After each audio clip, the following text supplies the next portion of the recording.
Yeah, that's exactly why I got this mic, was so I could do the thing. Not gonna lie. We're doing another test.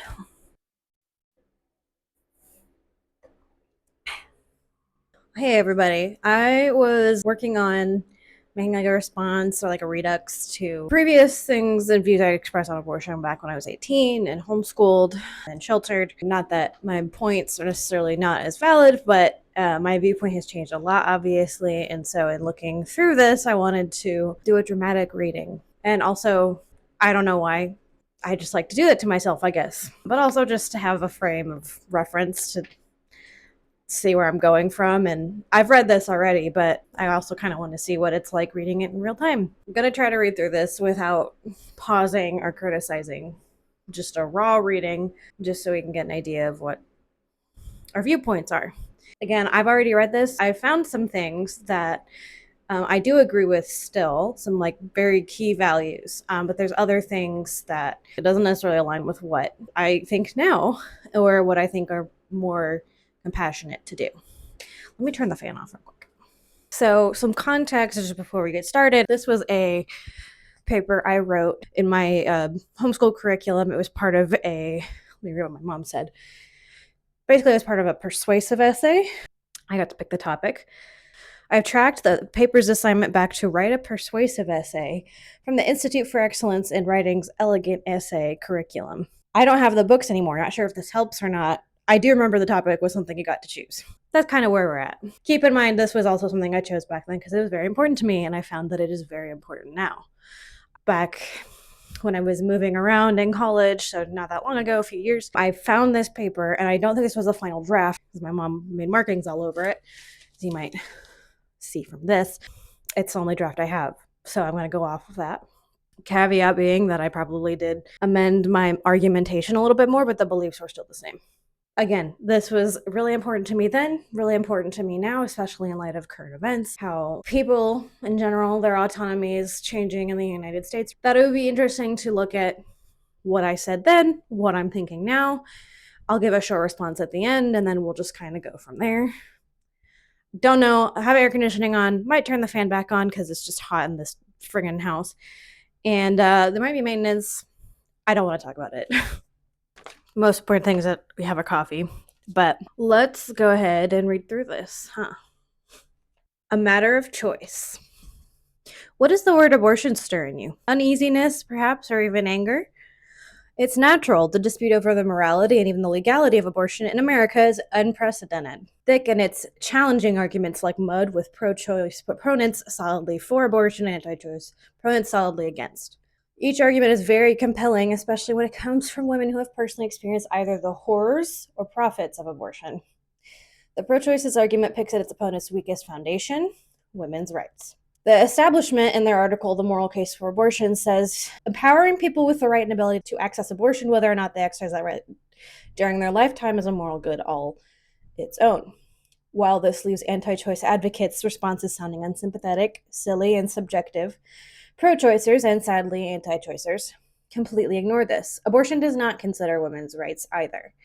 In fact, abortion is immoral because it isn't a choice, pro or otherwise, for 4 reasons. Babies are humans, ergo babies have rights. Birth control is a choice for women, and there are other choices women can make besides abortion. It is a universal truth many pro-lifers are Christian and believe that God created the world with complex, beautiful design, not to mention humans. According to Jeremiah 1:5, before I formed you in the womb, I knew you. Before you were born, I set you apart. I appointed you as a prophet of the nations. However, one does not have to be a Christian to see that life begins at conception.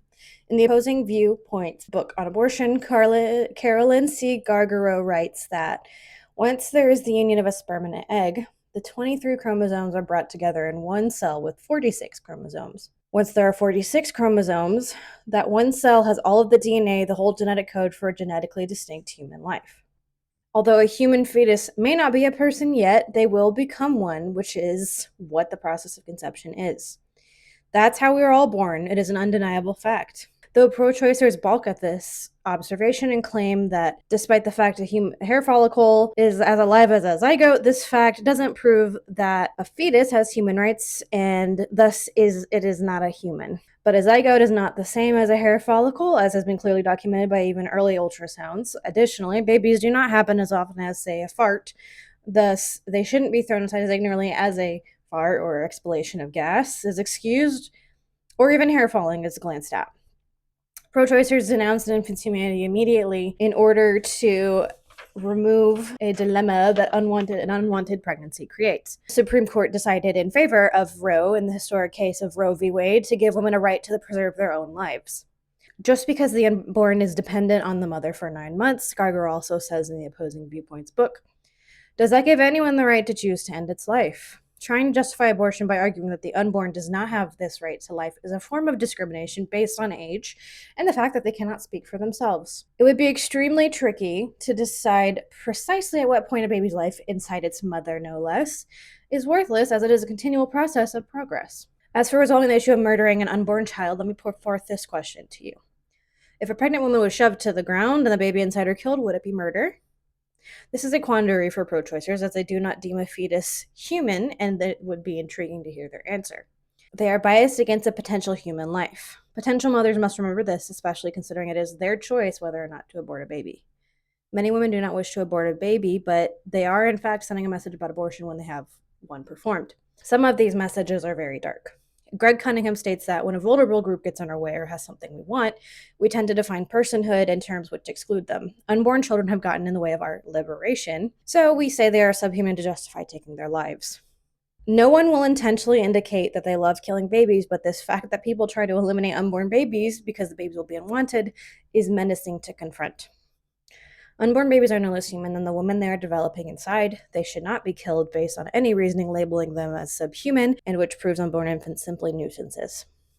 As stated earlier, the personhood of an unborn baby is exceedingly hard to nail down.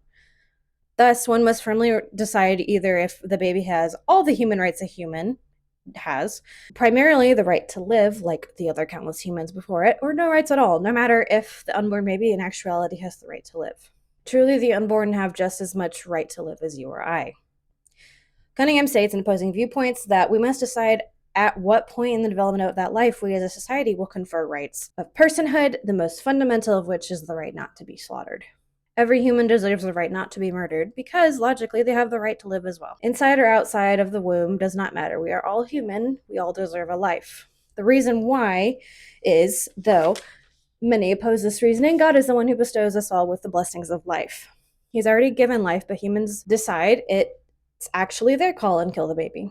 Another thing pro-choicers seem to overlook is that while wild animals in national parks are given full rights, their fellow Homo sapiens, though unborn, are totally ignored and sucked from humanity. How can a culture like America's focus on creating effective cures and improving technology, nevertheless quality of life, be so heartless towards their own race that they are making all these developments for? Additionally, pro-choicers also love to remind readers in their many articles that their safe legal abortions are saving the children conceived in rape and the children discovered to have severe birth defects from a horrible unwanted life. As there have been many abortions of supposedly defective children, there is not much evidence, ironically, to prove that these reports are true.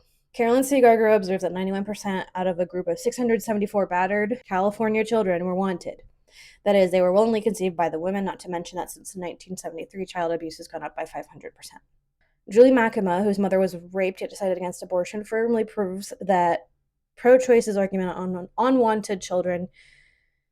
Oh, I have so many run-on sentences, I don't even want to talk about it. Okay, I get it. I'm still working on it. I held the burp in for that. Julie Makema, whose mother was raped yet decided against abortion, firmly proves that pro-choice's argument on unwanted children false with this statement. One of the favorite approaches used by Planned Parenthood counselors is to tell young girls, there's no one who could love your children the way you do, and then insist that somehow killing the child is a more compassionate alternative. What we have found in our studies is that the younger the girls, the more attached they have become to their child. When they are pressured into having an abortion, their sense of vulnerability compounds their trauma. The ends do not justify the means for abortion. As for children with the birth defects theory, Cunningham says, of the 25,000 Americans currently living with Down syndrome, most score in the mild to moderate range of mutual retardation or on the spectrum. Ought they to have been executed? Just because life is hard doesn't mean we should simply give up or push others to let go. Give others the chance. Let me put it on a personal level. Would you like it if someone denied you all the achievements, experiences, and joys of life you would have from this point on? No, you wouldn't. Yet this is exactly what abortionists do to the unborn, which they call parasites. What if you had a pet that was murdered intentionally? As no comprehension, no consciousness, no choice, but it was still killed. Would it be murder? Yes, it is the exact same with unborn babies. They have as much a right to live as the woman they are developing inside. Is abortion actually a choice? Those who support it are clearly called pro-choice. Well, technically, abortion isn't a choice since a woman chooses to abort the baby. However, the concept of abortion itself is based on hopelessness. It is founded on the idea that women cannot do anything else. They have no choice. This reasoning is contrary to pro-choice advocates who say the woman has done the best possible thing by choosing abortion. Letting women truly make the choice and helping them realize they aren't stuck in a decision is what needs to be done for women with unexpected pregnancies. Contraception, or birth control as they're interchangeably used, is most definitely an alternative. Pro-lifers' ideals on this measure is vague at best. In some circles, it is even frowned upon. However, it is possible to advocate birth control while eschewing abortion. Leonard A. Stevens, in his book The Case of Roe v. Wade, tells the story of Margaret Sanger, a New York nurse, who continually met up with the horrific abortions women performed on themselves or were given by non-medical practitioners, because women could not access any other method to protect their families from poverty and themselves from death. Sanger was determined to let everyone know the horrors and thus a way to stop it. Sanger forever despised abortion. She began her new mission by trying to find information on practical contraceptive methods. After months of searching and years of hard work, Sanger was able to inform others how to keep their family size down and to eventually help to legalize birth control. Although she paved the way for something she abhorred, Margaret Sanger also presented an alternative to abortion. Nowadays, birth control still brings back positive results. A long-term study in St. Louis has revealed that amongst other positive effects, there were 4.4 to 7.5 abortions per 1,000 women in the program compared to a national average of almost 20 abortions to over 1,000 women. According to Amanda Marcotte in her article, birth control prevents abortion should be obvious but sadly disputed. Women bear an unfair burden of having to prevent and deal with unplanned pregnancies, Marcotte continues, and giving them tools to control their bodies is the only just and human response. Indicating that abortion is not just a human response to an unplanned pregnancy. In fact, according to Guttmacher Institute, birth control lowers the likelihood of abortion by 85%. There are many options available: intrauterine devices or IUDs, the birth control pill, contraceptive patches and rings, and even condoms. Although condoms have a failure rate of about 18%. Although failure rates of contraceptives are less than 1%, and pro-lifers continue to refuse its morality because many birth control methods are dubious, there is a contraceptive that doesn't kill the baby after fertilization of the egg.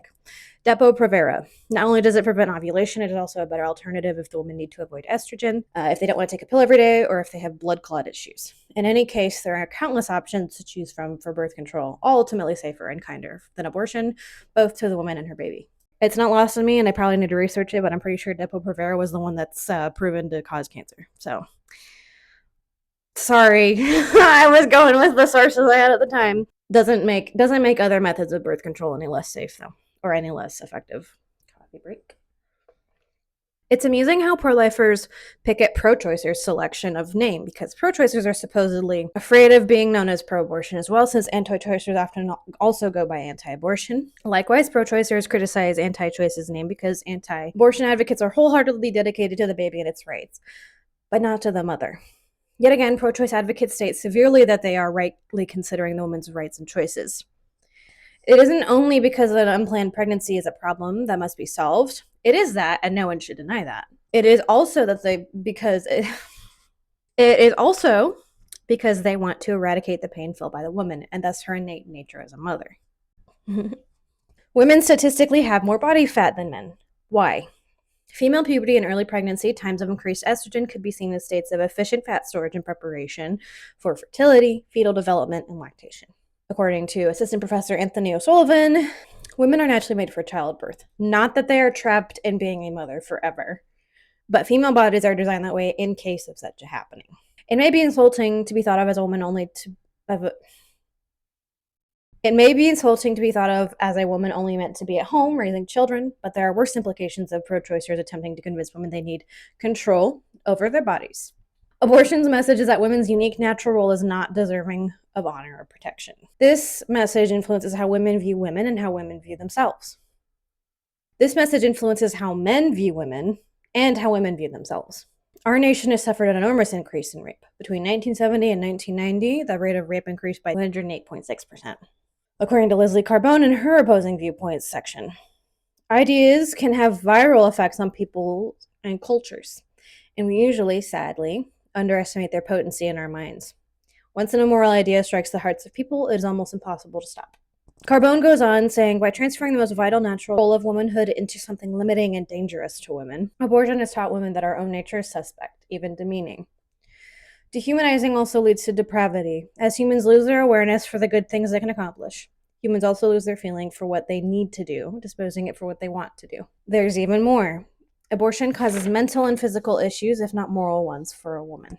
Firstly, physical reasons. When a woman is pregnant, her entire body is changed and feels it too.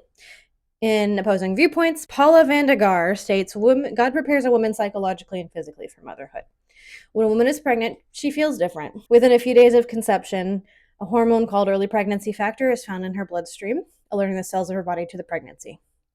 Her body may now crave different foods. She may need more rest. New cells begin to grow in her breasts, cells which will mature and secrete milk specially formulated for the needs of a newborn. This is a calculated, unique process. In pregnancy, a woman's body experiences a huge surge of the hormone estrogen, as much as 20-fold, resulting in dramatic increases in the number of new breast cells, according to Candace C. Crandall in Human Life Review. While estrogen begins the process of rapid cell division and tissue growth, a second hormone released during the last trimester shuts it down, allowing the cells to mature and differentiate into specialized cells that can produce milk. An abortion, whether performed in a clinic or introduced chemically with RU46, for example, would interrupt the release of the protective second hormone. Not to mention that although pro-choice advocates claim abortion complications chances of happening are all less than 1%, Carbone returns that 25 years of safe legal abortions have left women physically damaged and sometimes killed by complications including uterine perforation, cervical laceration, hemorrhaging, anesthesia reactions, and infection. If these complications are so rare, why are they mentioning them? As for mental and psychological effects on women, it is reported that women who have abortions are 3 times more likely to commit suicide within 1 year of the abortion. When a woman suffers something traumatic and appalling, such as rape, it is her first reaction to tell everyone or to report it in a study. Especially if she is pregnant, would the woman feel so at liberty to disclose this? In just about every case, the answer is no. When we suppress one of our emotions, it affects all of them, Vandegar asserts. This is the basis of post-abortion trauma. The denial of the baby and the denial of our feelings. This causes symptoms of re-experience, avoidance, and impacted grieving. Sometimes the reaction to abortion is very delayed. As we mature and have an opportunity to reflect on our own life, we may regret past decisions. Counselors sometimes encounter elderly women overcome with grief from the loss of a child to abortion that has occurred many decades earlier, a grief that has been buried more or less successfully until then. Denial is a stage humans go through of many emotional states, not to mention the death or anticipated death of someone. Must abortion be death then? Is it not murder? Why would women feel regret and guilt even if they were denied an abortion if they did not consider the baby a real human? The explanation must be that they feared and perhaps even knew the baby within them was a child and had the choice not to kill it before they had an abortion, but denied both themselves and the baby that right to make another decision. And as far as I've heard, no woman has regretted having a baby, only aborting one. If a woman had no other choice than abortion, there would not be services such as foster care and adoption for children to have a better life and incidentally to help mothers regain control of their life. In 5 Alternatives to Abortion by Ariel Packazer, she states over 80% of women say they would have carried a term under better circumstances or with the support of loved ones. Approximately 40% were still hoping to discover some alternative to abortion. Might these women have suspected the child within them was a human as well and deserved as much life as they, the woman? There are many organizations dedicated to caring for children and to finding good homes for them. Packazer mentions in her article a shelter for women to go to a family near called Priests of Life. And naturally, the woman can provide or offer the baby up to the foster care system or adoption services. In this article, Packazer provides a link family to family, a pro-life organization that will find loving homes for children. Close family, however, is not to be ignored. Packazer suggests gather support around you instead of abortion. She even suggests, lastly, the woman to raise the child herself. To be a mother is not only a woman's innate right and ability, but a badge of honor and a tough, exciting, rewarding undertaking in the end. Life is in it for the long run, so a woman must try to be as well. If they are tough enough to have a baby, they are tough enough to raise it. Ultimately, Packazer encourages for the woman to consider her options and make the best choice for both her and her baby. When it comes to abortion, many rights are violated, even the women's rights. The woman with the unplanned pregnancy should be properly informed of all her options. Abortion gives her only one option and only one path of thought. We live in a world of choices nowadays. Abortion must be one of the areas where we can present more liberty. Babies have as much right as us to live and should not be restricted those rights, as they are human and will become human. The mother has to acknowledge this if she hasn't already. Hopefully, she and other mothers will realize in this fact that there are other choices and she can choose not to have an abortion. Abortion is not a moral good. Killing or feeling as though you have killed is not a moral good. Let me leave you with this riveting thought. What if every aborted baby takes away a chance for us, nonetheless, the world to change? Martin Luther King Jr. once said, "Whatever affects one directly affects one indirectly. I can never be what I ought to be until you are what you ought to be." This is the interrelated structure of reality. This presents another fascinating thought. Are we not becoming who we truly are because another human being is being wiped from existence, not becoming who they should be? As said in Jeremiah 1:5, God knew us before we were born, and he created us for a reason. The fact that a mother's body changes when she is pregnant absolutely confirms that a child is poised to change lives before they are outside the womb. When the woman makes the real choice to give the baby life, she will in due course give us all a chance to help a world changer. So before I give a short recap of my thoughts now, comparing and contrasting, just wanted to show that I did have sources. I was reading them throughout, and they're not going to be here, so I would put them in the description. A couple of them, I know the main ones I used were from Pro versus Con, Opposing Viewpoints Abortion, excuse me. There was a lot of like moral case for abortion, things like that. So I will post those sources in the video description just so you understand. Well, like I've said, I've read this before, and after reading it again, I have new thoughts every time I read it. I will write those down, but right here, what I will mention is this was supposed to be arguing for and against, and I do understand why I might have been arguing more for. I mean, it's going to come out to one side more than the other. But that being said, I think I weighted my arguments more towards the pro-life side, but I think my resources were more on the pro-life side too, which isn't necessarily bad, but I think there's a clear bias. There's a lot of references to the Bible, where there's a lot of references to what women should do, and it's a woman's innate ability, and a woman is tough enough to have a baby, she's tough enough to raise them. It's not true. In reality, a lot of this stuff I do understand, and I do absolutely agree that abortion cannot be fair to the baby. I don't have an explanation for that, to be honest with you. This world sucks. Unfortunately, this world is not perfect. We want to make it more perfect. I want to make it more perfect. Rape, sexual assault, unplanned pregnancies still happen. A lot of abortions come from moms who have a kid and are pregnant with another one. Absolutely cannot support another baby. As unfortunate as that is, we need to have an option for parents to either, yes, you can have them raised in the foster system, or you can raise them, or, which is a little less expensive overall, I'm going to say, have an abortion and not have to go through trying to give birth, trying to raise the child, trying to put them in the foster care system. Also, the foster care system and the adoption system is not always perfect. It is very unkind, especially in America, to children in it. A lot of children are left behind, unfortunately, in a system that is supposed to help them. Same thing with women. Women's autonomy, women's bodily autonomy, and knowledge about our bodies is not well researched, and as we're only just getting started in that realm. Again, I understand it can be really unfair to the baby. It can be really unfair to an unborn fetus, and I do feel really bad, and I have a lot of sympathy. That is something I am not. That is not something I can't disagree with that. That is true. But at the same time, the women, and maybe her other child that's alive, are alive right now. It's like a project you haven't started. If I haven't started it, and I don't think I'll have time or energy to start it, I'm not going to start it. If I find out I can't do that, I'm not going to start it. And that's going to be so much less work than trying to start it, realizing I can't finish it, and then getting rid of it. It might just be mentally, physically, emotionally easier to stop that before it gets any further. I'm sorry, that's just the way it is. The world sucks, and we need to have a realistic option to deal with it. We already had it. Roe v. Wade gave us abortion in America, and now it's give it to the states. And also, another big point that I saw was abortion's bad. Abortion has health consequences. Birth control have health consequences too, especially if you have pre-existing conditions. But you know what else can cause a lot of harm and a lot of trauma to your body that we don't always talk about? Pregnancy. Having 7 kids, having 10 kids will fuck up your hormones. I'm sorry. You can recover. You can go on a diet. My mom had 7 kids. She probably had other hormonal issues, but I can't not believe part of it was with having a bunch of us. She made that choice. It's okay. She turned out great. We all turned out great. She's on a diet that helps her the best for her hormonal issues, and that's great. Pregnancy also takes a toll on the body. I need to find the source, but if this kind of like thing happened anywhere else on your body, baby, the scar that baby left on your body, that would be a terrible wound. And people do it all the time, and it's just normalized, and people make a living and profit, and just so heavily believed to the point of mocking childless people and single mothers over something that can be actually like terrible and traumatic and so hard to go through. I have siblings who've had kids. I know people who've had kids, and yeah, it was a lot.